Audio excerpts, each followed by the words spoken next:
Hola a todos. Hoy vamos a aprender el presente en español. So today we are going to discuss the present tense in Spanish, okay? And it is worth noting that this video will concentrate on the regular verbs and not the irregular verbs, okay? So in the first part, we're going to review the conjugations, and then in the second part, we're going to look at the context in which the present tense is used. And I should say third part because there are actually three. And then in the final part, we are going to do a quiz, okay? Just to test and verify if we are understanding, right? So yes, el presente. And like I said, this is for regular verbs, right? At least as far as the conjugations. So before we get into the conjugations, we need to know how to identify different types of verbs. And what do I mean by type? So when I say verb type in this context, I'm referring to the ending of the verb, okay? So there are three types of verb endings in Spanish: AR, ER, and IR. So when a verb ends in AR, ER, and IR, these verbs are in their infinitive form, okay? What does that mean? It means that the verb is in its natural form. It has not been conjugated, right? So the verb has not been conjugated to agree with a particular subject. It's a verb in its base form, right? So it's like to do, to build, to whatever. But when we want that verb to agree with a subject, then it has to be conjugated accordingly, according to tense and number, right? So that's what I mean by infinitive. The verb is in its natural base form, okay? And there are three types: AR, ER, and IR. Now, in order to conjugate the verbs, the infinitive is dropped and the following endings are added. And as you see, I have it broken down so that you can follow along a lot easier. So we'll start with AR. And as you see on the left-hand corner, we have all the different grammatical subjects. We have yo, meaning I, tu, you, and this would be the informal you and singular you, right? Él, he, ella, she, usted, you, and this would be the formal you, right? Nosotros or nosotras, that would be we. And of course, the one to the left would be the male for males, and the right would be females. Vosotros, vosotras, same thing. Vosotros will be for males, and the right hand side would be for females. And vosotros would be you, but this is informal and plural, okay? And this is mainly used in Spain. Ellos, ellas, ustedes. So ellos would be they, ellas would be they, and ustedes would be you all. So this would be the formal plural, ustedes, right? But ellos would be the plural of él, right? And ellas would be the plural of ella, right? So ellos will refer to more than one male, and ellas will refer to more than one female, right? Now, let's see the different conjugations. So like I said, we drop the infinitive. So we drop the AR, the ER, or the IR, right? And then we add these endings. So if we have the first person singular, yo, we add O. Tú, as. Él, ella, usted, a. Nosotros o nosotras, amos. Vosotros or vosotras, ais. And don't forget the accent. Ellos, ellas, ustedes, an. Okay? So these are the conjugations of regular AR verbs, right? So let's look at an example. Charlar, that means to chat.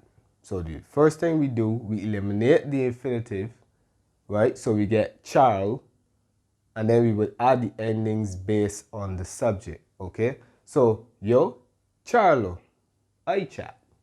Tú, charlas, you chat. Él, ella, usted, charla. He, she, or you chat. Okay? Nosotros, nosotras charlamos. We chat. Vosotros, vosotras charláis. Right? You all or you chat. And ellos, ellas, ustedes charlan. Simple, right?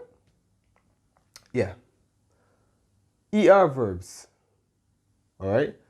So we have yo, o. Tú, es. Él, ella, usted, nosotros, nosotras, hemos.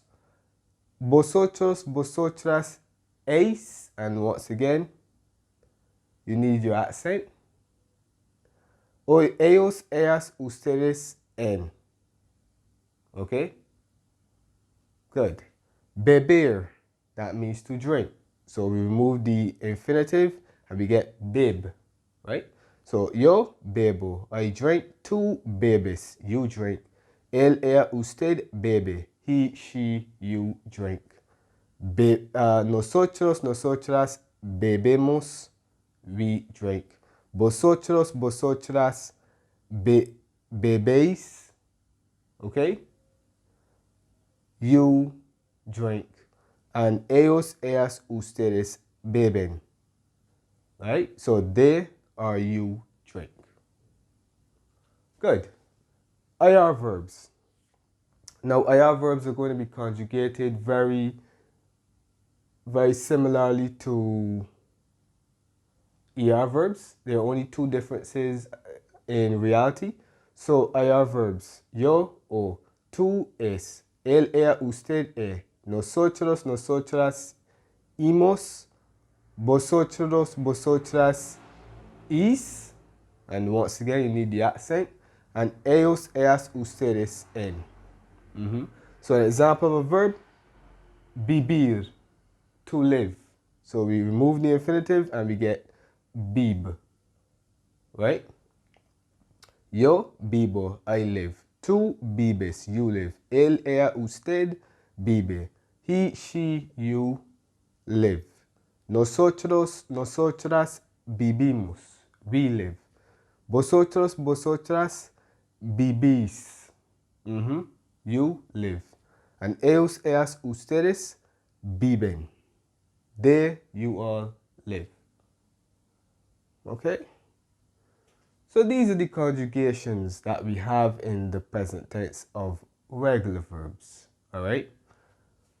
So now we are going to proceed to the context in which the present tense is used in Spanish. So we move on to los usos, the uses. So now we're going to look at the context in which we use the present tense in Spanish. Now I would have chosen to use regular verbs because that is what I would have shown you earlier, right?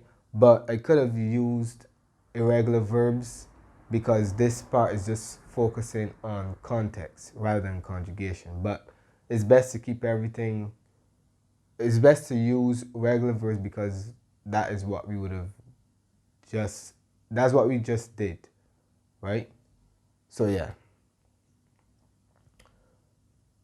To talk about general truth, so that's the first context, right? When we want to talk about something that is generally true or that is widely accepted as true, then we use the present tense. Lionel saca buenas notas. Lionel gets good grades. That's an idiomatic expression, sacar buenas notas, to get good grades. Of course, Saka has to be like that because Lionel is the third person singular. So remember, we remove the infinitive and we add the appropriate ending. So Lionel saca buenas notas. So that's the truth, right? To talk about habits, and you could also consider as a habit too. Getting good grades is a habit, right? Mi madre escucha la radio cada día. The R's are always difficult, you know. La R. Oh, those are difficult, okay? Mi madre escucha la radio cada día, all right? So my mother listens to the radio every day. This is from the verb escuchar, which means to listen to or to hear, okay? And of course, it will be conjugated according to the third person singular because mi madre would be the third person subject, right? Singular subject. So this is a habit. This is something that she does on a regular basis. So we use the present tense there. To talk about current events or current activities. Vendo mi coche. I am selling my car. Now, it is worth noting that in this example, this does not necessarily mean that I am selling it right now. Like I'm literally in the process of the transaction. No. It could just mean that I am selling my car. It could be soon, right? Okay? So we can use the present tense to express the continuous, but this continuous is not really going to be something you're doing like right now, right? You don't necessarily have to be in the process of doing it. So if I say I am selling my car, that means that my car could be outside in the garage. I haven't sold it yet, but I plan to sell it, right? So when I say I am selling my car, don't assume that I'm literally in the process of doing it. There's another tense that we are going to use for that, okay? That will involve the gerund, right? So vender, that means to sell. Vendo mi coche. And lastly, to talk about the near future. Luego te llamo. I will call you later.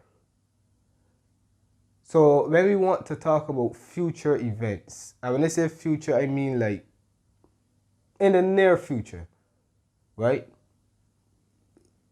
The time can be debatable, how far into the future, but just know it has to be close, right? I would say within a year, right? You'll be safe. But anything above that, then you will have to use the future tense. But you can use the present to express the near future, right? Anything that's going to happen extremely soon. So luego, later could be what? A day, a couple of hours, right?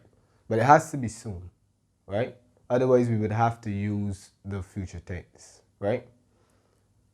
So llamar, llamo is from the verb llamar, and obviously this is the first person singular conjugation, right? So yes, llamar means to call.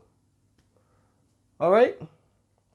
So these are basically 4 contexts in which the present tense is used in Spanish. And now we are going to proceed to a quiz.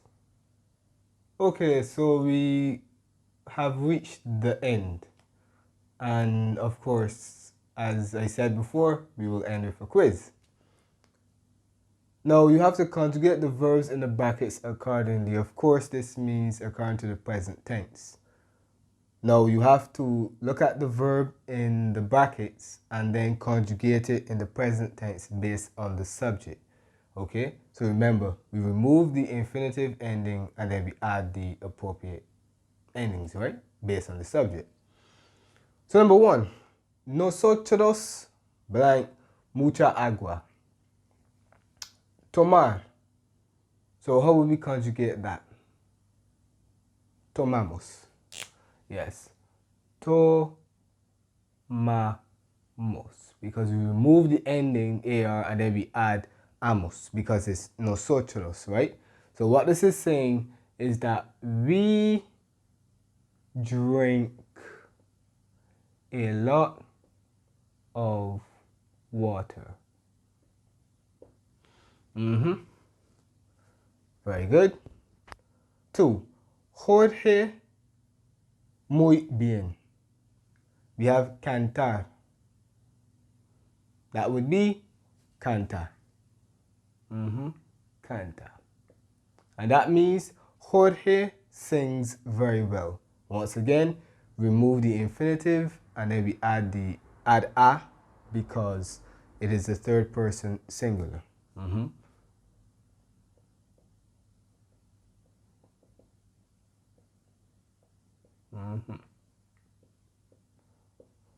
Now, 3. Yo no lo, and then we have the verb recibir. How would we conjugate that? Recibo.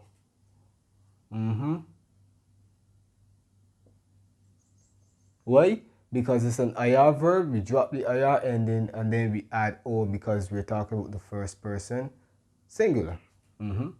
So I do not receive it. So let me just highlight the verb. Drink. Okay. 4.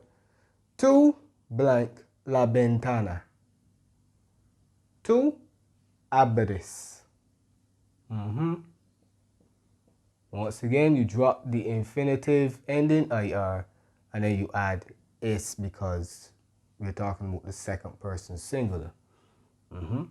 So you open the window. 5.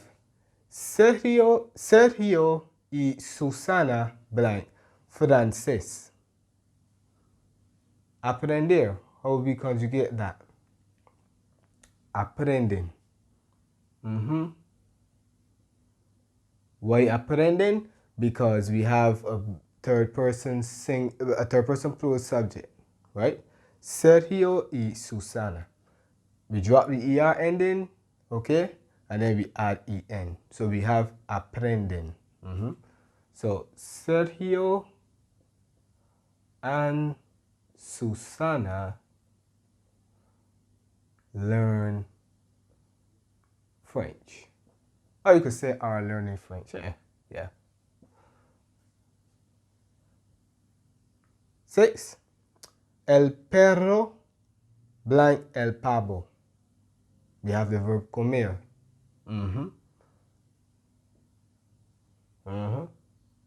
Come. Because we have a subject that is a third person singular. So we drop the ER and we add A. Because this is the third person singular, okay? So, el perro come el pavo.